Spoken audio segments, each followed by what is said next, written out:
धर्म स्नेही बंधुओं, 4 गति 84 लाख योनियां होती है। परिवर्तन द्रव्य का स्वभाव है, उत्पाद, व्यय और द्रव्य।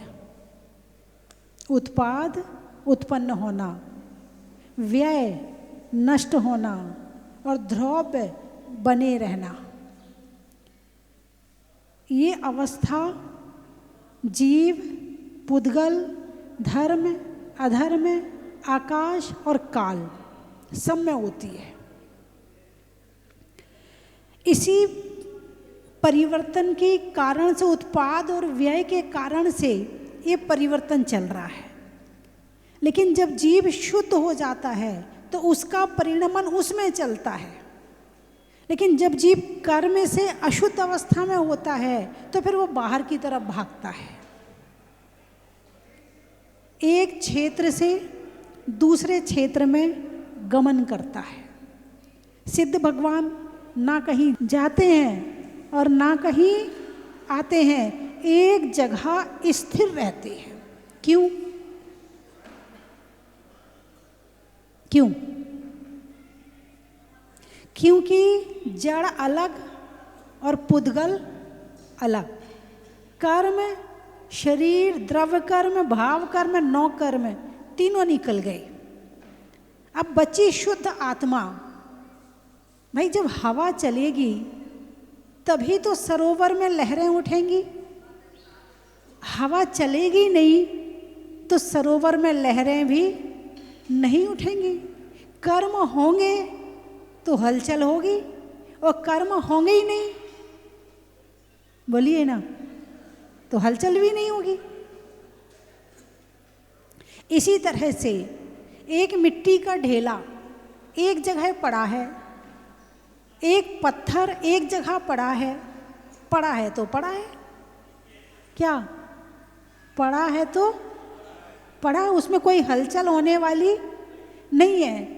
उसका परिवर्तन उसमें चल रहा है। सिद्ध भगवान का परिवर्तन जीव के में ही अपना परिवर्तन चल रहा, उत्पाद, व्यय, द्रव्य। अब बाहर परिवर्तन नहीं हो रहा।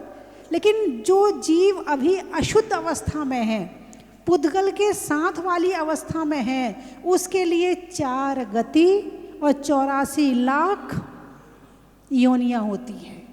4 गति 84 लाख योनियां होती हैं। आप कौन सी गति में हैं? बोलिए ना, कौन सी गति के जीव हैं?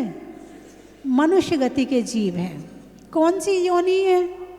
मनुष्य योनि है। कौन सी योनि है? मनुष्य योनि में मनुष्य गति के जीव हैं। गति, गति शब्द का क्या अर्थ होता है? स्पीड। कोई चल रहा है तो उसको कहते हैं गति कर रहा है। चलना यानी गति करना। तो आप लोग अभी बैठे हैं कि गति कर रहे हैं? बोलिए ना। इस समय आयु कर्म चल रहा कि नहीं चल रहा? इस समय तुम्हारा हार्ट चल रहा कि नहीं चल रहा? इस समय तुम्हारे पेट की पाचन क्रिया चल रही कि नहीं चल रही? चल रही है। इस समय तुम्हारा दिमाग चल रहा कि नहीं चल रहा? मैंने कहा आप बैठे हो कि चल रहे हो? बोले नहीं, हम तो बैठे हैं। गति का मतलब यही होता है कि एक क्षण के लिए भी जो स्थिर ना रहे, चाहे वो अंदर से, चाहे वो बाहर से, चाहे वो कर्म के माध्यम से, किसी भी माध्यम से जो चल रहा है उसका नाम है गति। प्रति क्षण गति में है। प्रति क्षण कुछ नहीं होगा तो मुंह ही चल रहा है, और सो गए तो सांस चल रही है। चल रही कि नहीं चल रही? तो 4 गति, ये क्या है? गति है। इसमें कोई स्थिर नहीं है। क्या इसमें रहकर स्थिर हो सकते हैं? अब हार्ट बीट चल रही, पुद्गल है। सांस चल रही, पुद्गल है। पेट में पाचन क्रिया चल रही, पुद्गल है। चल रही जीव के कारण से है, लेकिन क्रिया जो व्यक्त होती है वो पुद्गल में है। तुम सो रहे हो तो सांस ले रहे कि नहीं ले रहे? बोलिए ना, सांस ले रहे कि नहीं ले रहे? ले रहे हो। अच्छा, तुम्हें सांस लेना आता है?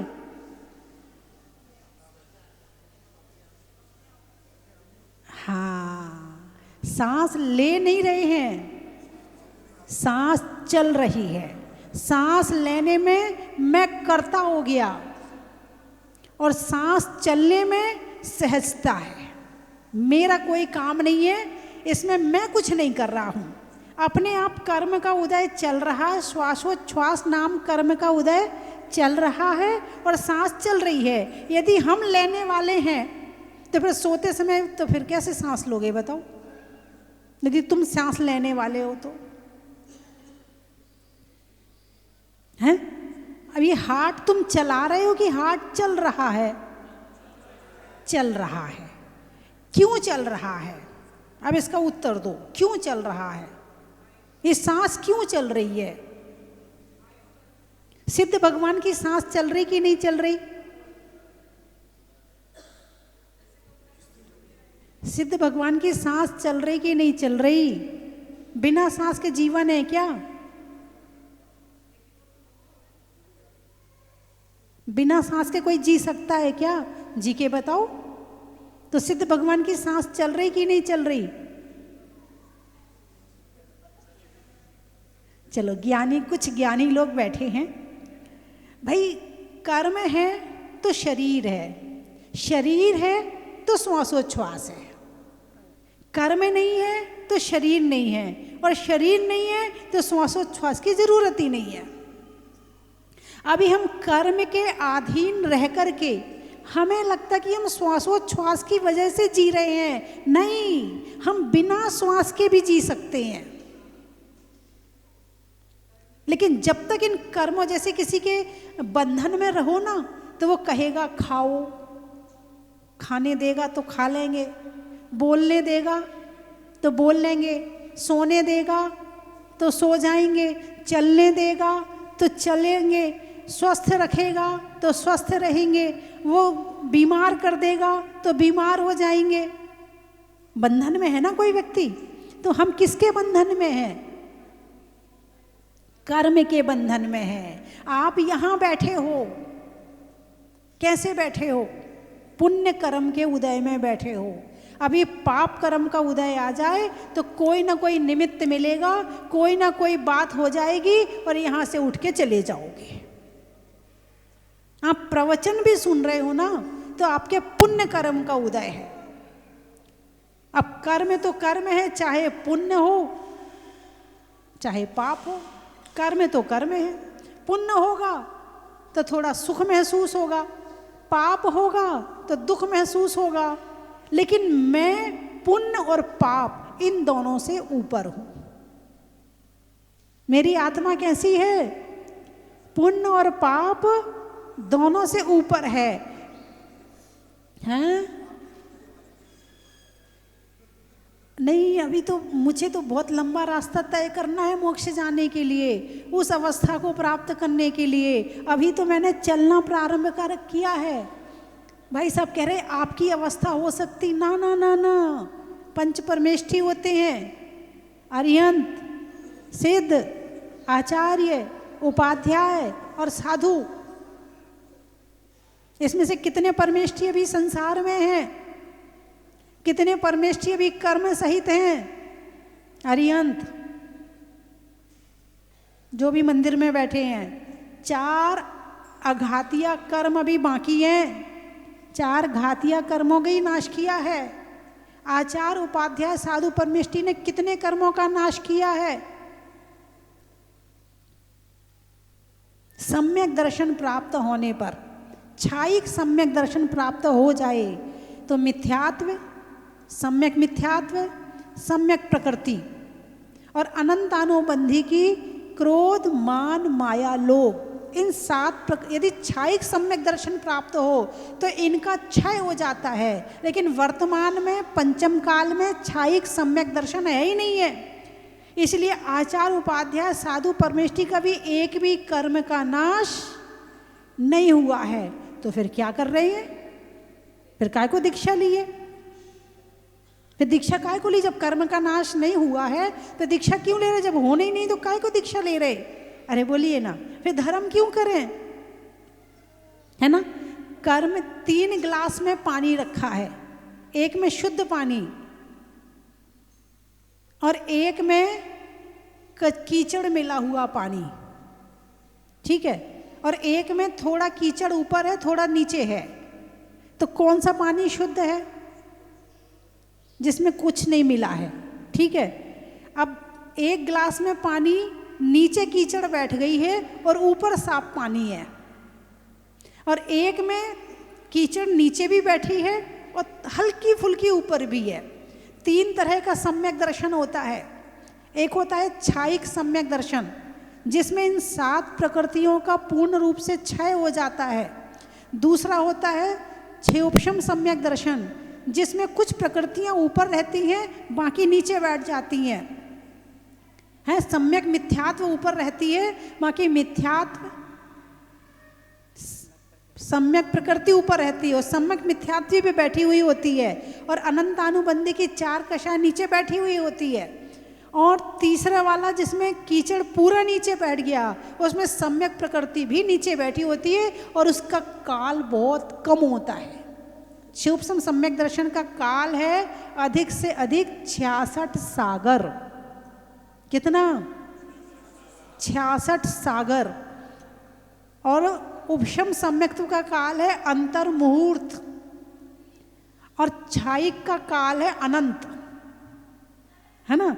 तो जो हमारे मुनिराज हैं, जो हमारे साधक हैं, जो हमारे साधु संत हैं, वो उन्होंने दीक्षा क्यों ली है? तो सर्वप्रथम अपनी कषायों का उपशम क्षयोपशम करने के लिए।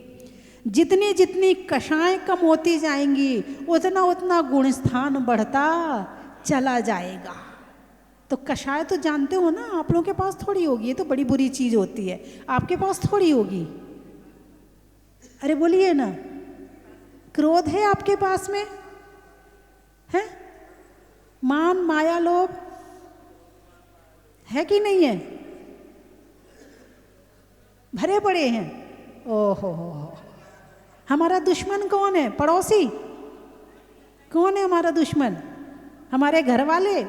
पति का दुश्मन पत्नी, और पत्नी का दुश्मन जिनकी लड़ाई हो जाए, वही दुश्मन है ना? नहीं, ये सारे झगड़े करवाने वाला क्रोध नहीं है। क्रोध तो बंदूक है, मैन है मान कषाय। माया और क्रोध ये हथियार हैं। माया और क्रोध ये हथियार हैं। मान और लोभ ये चलाने वाले हैं। मेरे मान को ठेस पहुंच गई, तूने ऐसा कहा, कैसे कहा तूने? तेरे घर गया था, तूने मुझे पानी को भी नहीं पूछा था, और जब ये मेरे घर आएगा तो मैं भी नहीं पूछूंगा। ये कौन करवा रहा है? मान कषाय। तो ये कषायों का, जितनी जितनी कषायों का उपशम क्षयोपशम होता जाएगा, उतने उतने धर्म की वृद्धि होती जाएगी, और जितने जितने धर्म की वृद्धि होती जाएगी गुणस्थान ऊपर चढ़ता चला जाएगा। और जब यही कषाय 10वें गुणस्थान में जाके चारों कषायों का उपशम होगा अथवा इसका क्षय हो जाएगा, तो 12वें गुणस्थान में पहुंच जाएंगे, और 13वें गुणस्थान में ये अरिहंत अवस्था प्रकट हो जाएगी। और जब तक ये कषायों की लहरें हमारे अंदर उठेंगी, जीव के अंदर जो लहरें इच्छाओं की, क्रोध की, मान की, हास्य, रति, अरति, लोभ है, भय, जुगुप्सा है, वेदों की यानी स्त्री वेद, पुरुष वेद, नपुंसक वेद की, जब तक ये सारी क्रियाएं हो रही हैं ना, इन सब का जन्मदाता है लोभ और मान। इन सब का जन्मदाता कौन है? लोभ और मान। और इनकी पूर्ति करवाने के लिए इनकी सहायता कौन करता है? क्रोध और मायाचारी। इसकी पूर्ति वो करवाता है। मान को ठेस लगे तो क्रोध आता है, और लोभ को ठेस लगे तो वो मान को दबा देता है, हैं? और मायाचारी करने के लिए मान और लोभ इन दोनों के बीच में इसलिए बिठाया है कि तू लोभ के भी साथ रहे और मान के भी साथ रहे। भाई कोई सज धज के आया, सज संवर के आया है तो क्यों आया है? दिखाने के लिए। तो दिखावा क्या हो गया? मान कषाय। अब उस दिखावे के लिए वो पता नहीं क्या, जैसे मान लो बहुत महंगा क्लिप लगा के आई कोई महिला है, अब वो पल्लू सिर पे रहेगा? बोलिए ना। चलो महिलाओं की बात हो गई, तुम्हारी भी कर लेते हैं। हाँ, अब कहीं आप सूट बूट में गए हैं और मोटी सी चेन पहने हैं, तो वो चेन अंदर रहेगी कि बाहर रहेगी? अब बड़ी महंगी वाली घड़ी पहने हैं और सर्दी का मौसम है, तब घड़ी कैसे दिखाओगे? यदि बाहर आ रहा तो खोल खोल के कितने बज गए, सबके सामने कितने बज गए, घड़ी कोई देख तो ले कि मैं भी घड़ी पहना हूँ और महंगी वाली पहना हूँ। ये मायाचारी है। मान की पूर्ति के लिए और लोभ की पूर्ति के लिए ये फिर मायाचारी होती है।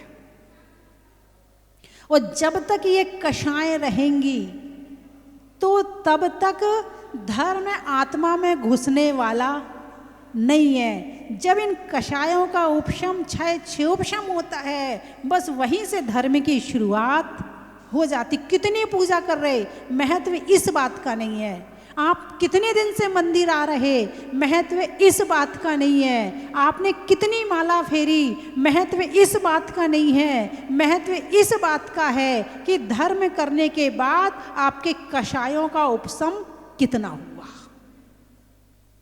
तो जो हमारे साधु साधना करते हैं, वो किसकी साधना करते हैं? वो कषायों के उपशम की साधना करते हैं। दिखावा छोड़ा, भाई इतना परिग्रह छोड़ दिया तो दिखावा छूट गया। बाल निकाल दिए, श्रृंगार छोड़ दिया तो दिखावा छूट गया। परिग्रह का त्याग कर दिया तो लोभ छूट गया। इनके निमित्त से जो होने वाला कार्य था, क्रोध मान आदि, वो भी छूट गया।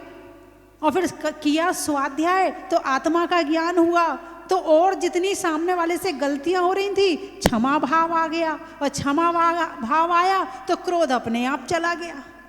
मार्दव आया तो मान चला गया। तो जितनी साधना है वो सारी की सारी साधना कषायों की उपशम क्षयोपशम के लिए की जाती है। केवल क्रोध मान माया, और क्रोध मान में भी मान और लोभ की साधना कर लो, बस सारा काम सही हो जाएगा। जितनी लड़ाइयाँ हैं संसार में, जितने युद्ध हो रहे, चाहे घर के, चाहे पड़ोसी के, चाहे रिश्तेदारी के, चाहे राजनीति के, चाहे देश के, चाहे विदेश के, इन सब का मूल कारण है कषाय। और इन कषायों की वजह से भ्रमण चलता है। क्या चलता? मैंने चाहा मौत ना आई। ताराचंद जी, मैंने चाहा मौत ना आए। मौत ने चाहा बस कोई बहाना मिल जाए। मौत ने चाहा बस कोई बहाना मिल जाए। पर जीत मौत की होती है, वो कोई ना कोई बहाना ढूंढ ही लेती है। पर मैं भी कम नहीं हूं, मैं यानी आत्मा, पर मैं भी कम नहीं हूं। क्रोध मान माया लोभ की जड़ी बूटियां अपने साथ रखता हूं। किसकी? जन्म मरण का कारण क्या है? क्रोध मान माया लोभ। पर मैं भी कम नहीं हूं। क्रोध मान माया लोभ की जड़ी बूटियां अपने साथ रखता हूं, और इनके बल पे जिंदा हो बार बार संघर्ष करता हूं, बार बार मरता हूं। पर ये क्या हुआ? क्रोध मान माया लोभ की जड़ी बूटियों के खत्म होते ही मौत ना जाने किधर गई। क्रोध मान माया लोभ की जड़ी बूटियां खत्म होते ही मौत न जाने किधर गई। लगता है मौत की भी मौत हो गई। लगता है मौत की भी मौत हो गई और मैं जीता ऐसी जीत, बदल गई सारी रीत, बदल गई सारी रीत।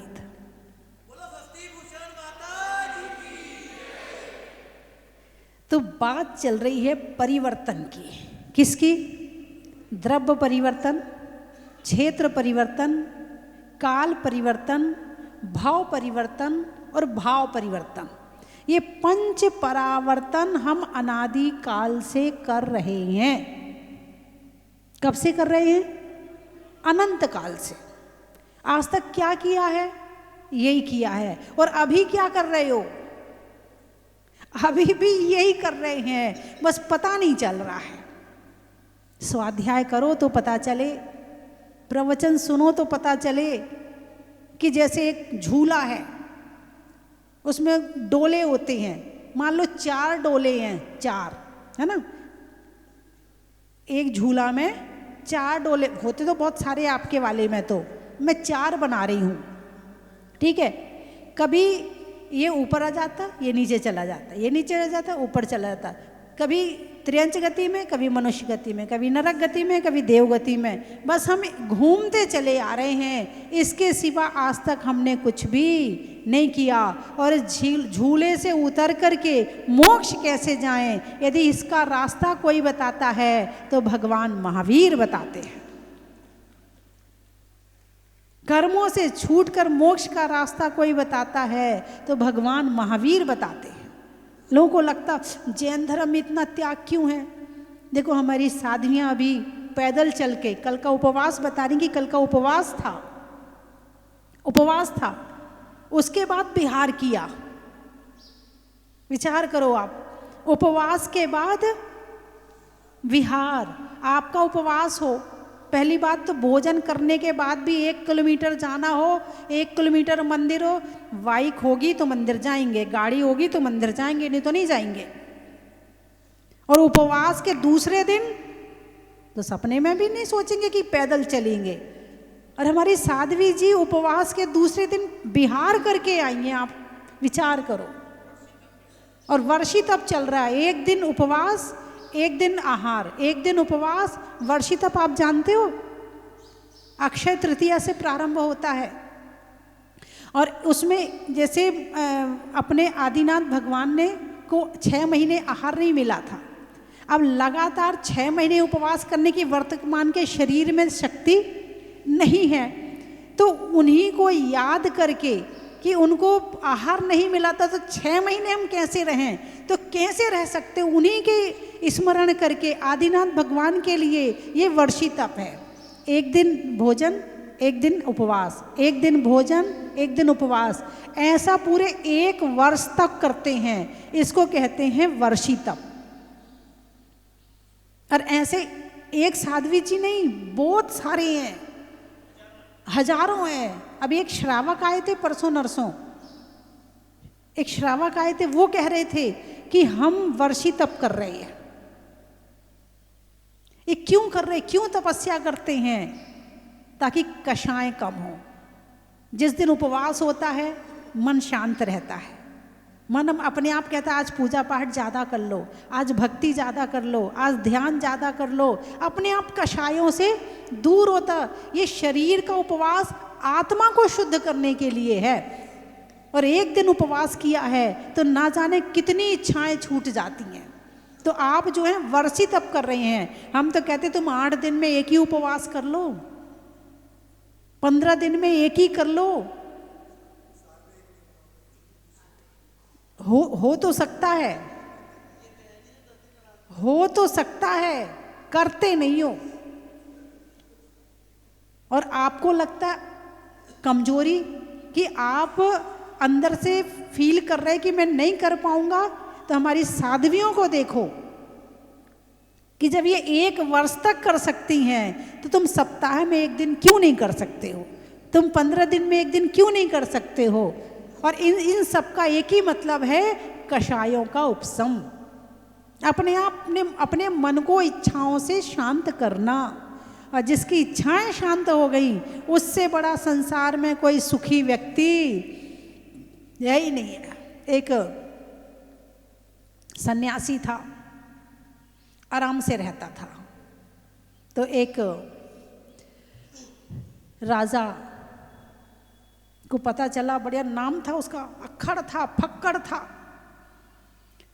बड़ी श्रद्धा उमड़ी उसके मन में।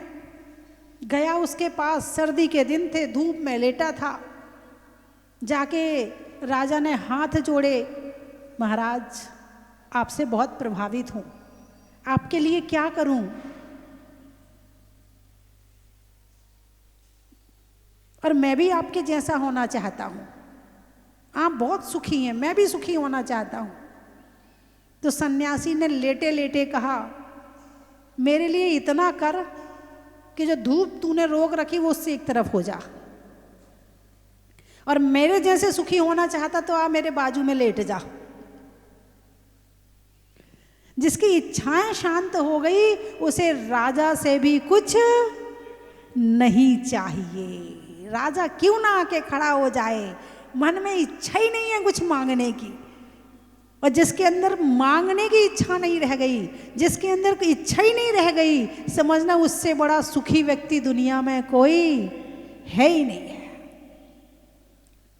और हमारे गुरुजी कहते थे, खाओ पियो मस्त रहो, धर्म करो व्यस्त रहो। हाँ, कोई टेंशन करने की जरूरत नहीं है। टेंशन कर करके जिनके लिए तुम टेंशन कर रहे हो वो यहीं रह जाएंगे और तुम नरक चले जाओगे।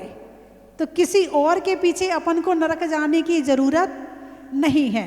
कोई मान ले अच्छी बात है, नहीं माने और अच्छी बात है। क्या ऐसे हो सकते हो? उसमें इच्छा को छोड़ने में ये इच्छा भी खत्म हो जाएगी कि मुझे किसी को अपने अनुसार चलाना है, मैं जैसा कहूं वैसा कर, ये इच्छा भी खत्म हो जाएगी। और जिस दिन ये इच्छा खत्म हो जाए उस दिन तुम्हारा जीवन तुम्हारा होगा। अभी तुम्हारा जीवन नहीं है तुम्हारा, अभी तो तुम्हारा रिमोट सामने वाले के हाथ में है। वो कहता बैठ, बैठ गए। वो कहता आ गए। वो कहता भोजन कर ले, भोजन कर लिया। वो कहता गुस्सा कर, उसने ऐसा काम किया कि तुम्हें गुस्सा आ गया। उसने कहा रो, तो उसने ऐसा काम किया कि तुम रो लिए। उसने कहा हंस, तो उसने ऐसा काम किया कि तुम हंस लिए। अभी तुम्हारा रिमोट तुम्हारे हाथ में है ही नहीं है। जिस दिन इच्छाएं खत्म हो जाएंगी उस दिन तुम्हारा रिमोट तुम्हारे हाथ में आ जाएगा। और तुम जो चाहोगे अपने विचारों में, अपने मन में जो चैनल चलाना चाहोगे वो चैनल चलेगा। मैं 3 चीज़ें बोलूँगी, आपको कहना है, बड़ा ही महत्व है। सुधरने में मति का, तीर्थंकरों में सन्मति का, और होने में अच्छी सिद्ध गति का बड़ा ही महत्व है। अनाज में चने का, गर्मी में पने का, और 4 गति से छूटने का बड़ा ही महत्व है। हिंदी में मात्रा का, स्कूल में छात्रा का, आज आपकी जहाजपुर की यात्रा का बड़ा ही महत्व है। कहाँ कहाँ से आए हो? सहारनपुर। गाने में सुर का, पशुओं में खुर का, और आने वालों में उदयपुर और सहारनपुर का बड़ा ही महत्व है। महुआ, रिश्तों में बुआ का, गांव में कुआं का, और आने वालों में महुआ का बड़ा ही महत्व है। जीराबाद, भोजन में सलाद का, खेत में खाद का, और आने वालों में जीराबाद का बड़ा ही महत्व है। सागर, शैली में नागर का, पानी में गागर का, और आने वालों में सागर का बड़ा ही महत्व है। कोल्हापुर महाराष्ट्र, महाभारत में धृतराष्ट्र का, रहने के लिए भारत राष्ट्र का, और आने वालों में महाराष्ट्र का बड़ा ही महत्व है। शाहपुरा, रहने के लिए धरा का, बातों में खरा का, और आने वालों में शाहपुरा का बड़ा ही महत्व है। पुणे, पूना, पान में चूना का, भोजन में अलूना का, और आने वालों में पूना का बड़ा ही महत्व है। खातेगांव, नदी में नाव का, होने में अच्छे स्वभाव का और आने वालों में खाते गाँव का। बड़ा ही महत्व है।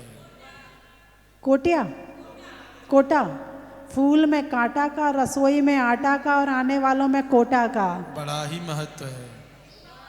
आम की बौर का, नेता में दौर का और आने वालों में इंदौर का।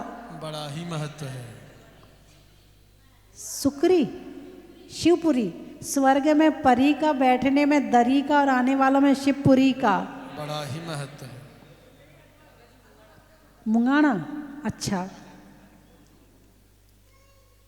अनाज के दाना का, पुर्जों में पाना का और आने वालों में मुंगाना का। बड़ा ही महत्व है। अनाज में दाने का, इनाम में पाने का और साध्वी जी के आज यहाँ आने का। बड़ा ही महत्व है। नरवर, पक्षी में पर का, शरीर में सर का और आने वालों में नरवर का। बड़ा ही महत्व है। बोलिए 24वें भगवान की जय। जिन्होंने ऐसा जहाज बना दिया, ऐसा जहाज बना दिया कि स्वयं तीर्थंकर तर गए, संसार समुद्र से सारे हमारे बच्चे तर जाएं, ऐसी माँ की कृपा हुई।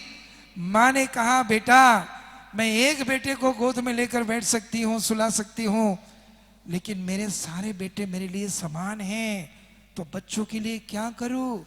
ऐसा जहाज बना दिया माँ ने, सारे बच्चे जब जहाज में आ जाओ तो संसार समुद्र से तर जाएंगे, ऐसा जहाज बना दिया। माताजी जब मैं शिखरजी में जाता था तो वहां बहुत दूर दराज से एक जहाज मंदिर नजर आता था। तब मुझे ऐसा लगता था कि हम जहाजों के मालिक हम भी हैं। जब जहाज समुद्र में मालिक चलते हैं तो लोग कहते हैं इतने अमीर हैं, इतने करोड़पति के इनके जहाज चलते हैं, लेकिन माँ ने ऐसा जहाज बना दिया कि सारे समाज को जहाज का मालिक बना दिया। ऐसा जहाज बना दिया कि जहाज से जहां पूरा पार करते हुए मोक्ष पथ की ओर लेकर जाने वाला ये जहाज है। और यहां आकर ये भव्यता को देखकर तो भूल जाता व्यक्ति कि हम हैं कहाँ, महाराष्ट्र में है, पूना में है, कहाँ है, कुछ भी पता नहीं चलता।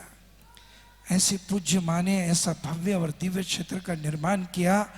जिस गुरु ने ऐसे माँ को निर्माण किया, इस माँ ने ऐसे क्षेत्र को निर्माण किया, पूरे भारतवर्ष की क्या माँ, सारे संसार के लोग ये आपका एहसान कभी नहीं भुला पाएंगे कि जिस माँ ने अपने जहाज में बैठा कर सारे संतान को तराने का कार्य कर रही हैं। ऐसे माँ के चरणों में कोटि कोटि नमन करता हूँ माँ।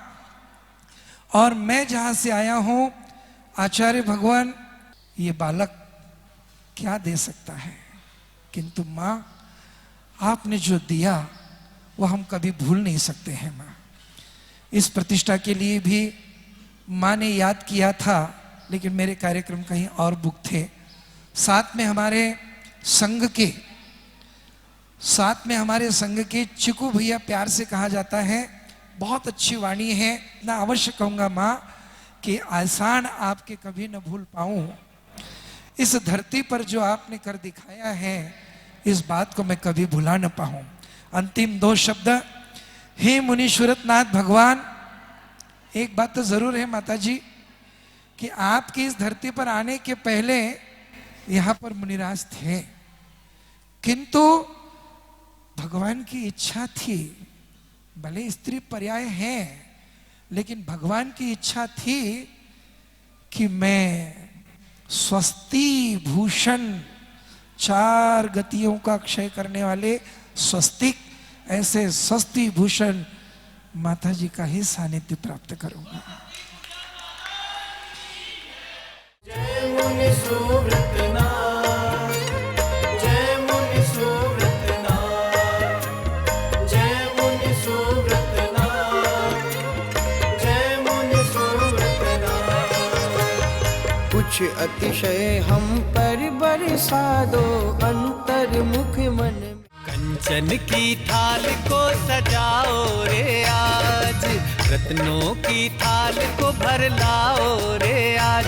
आओ आओ करे रे गुणगान आरती भगवन की, आओ आओ करें गुणगान आरती भगवन की।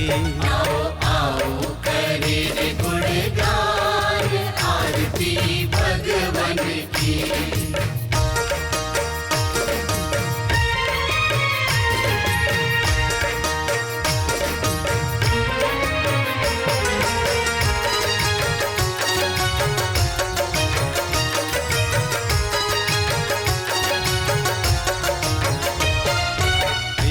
सुमित्र के राज दुलारे, माँ पद्मा जी के नैनों के तारे। पिता सुमित्र के राज दुलारे, माँ पद्मा जी के नैनों के तारे। राजगृही में जन्म लियो आप, राजगृही में जन्म लियो। भक्ति की बहेगी बयार, होगा ऐसा पंचकल्याणक पहली बार। पद्मपुरा की धरा सजेगी स्वर्ग सी, अमृत रसपान करने पहुंचेगा संसार। परम पूज्य वात्सल्य वारिधि पंचम पट्टाचार्य 108 श्री वर्धमान सागर जी महाराज सत्संग के मंगल सानिध्य एवं गणिनी आर्य का 105 श्री स्वस्ति भूषण माता जी सत्संग की पावन प्रेरणा, मार्गदर्शन एवं मंगल सानिध्य में श्री मज्जनेन्द्र पंच कल्याणक प्रतिष्ठान नवनिर्मित खड़गासन 24 एवं पद्म बल्लभ शिखर कलश ध्वजारोहण महामहोत्सव का भव्य आयोजन। मंगल बेला 18 से 22 फरवरी 2026। शुभ स्थल श्री दिगंबर जैन तीर्थ क्षेत्र पद्मपुरा बाड़ा, जयपुर, राजस्थान। सातिशय पुण्य अर्जित करने का माध्यम प्राप्त करने हेतु इंद्र एवं अन्य पात्र बनने के लिए शीघ्र संपर्क करें। इस ऐतिहासिक महाआयोजन का भव्य प्रसारण देखना न भूलें, सिर्फ पारस चैनल पर।